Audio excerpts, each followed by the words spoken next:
GoHighLevel is one of the most powerful platforms available for agencies and solopreneurs, but it has a learning curve, and most new users make the same mistakes in the first 30 days that slow them down, cost them money, or cause them to give up before they see results. Here are the biggest ones. Mistake number 1, trying to set up everything at once.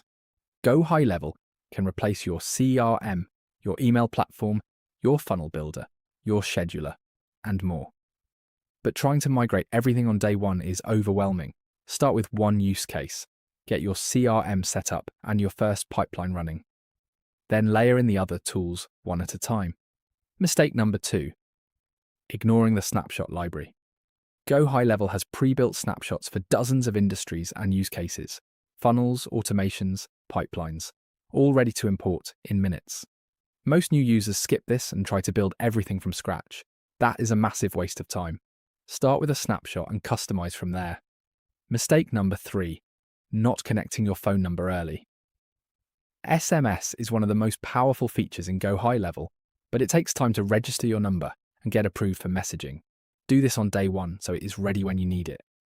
Mistake number 4, skipping automation setup. The real value of GoHighLevel is in what it does automatically. Follow-up sequences, appointment reminders, lead nurturing. Most new users run it manually for weeks before setting up automations. Set them up early and let the platform do the work. Mistake number 5, not using the mobile app. GoHighLevel has a mobile app that lets you manage leads, conversations, and appointments on the go. Most new users do not even know it exists. Download it on day 1 and stay on top of your pipeline from anywhere. Avoid these 5 mistakes and you will get to results faster than most people who sign up. If you have not started yet, the link to try GoHighLevel free is below, and I will be walking through exactly how to set it up in the videos ahead.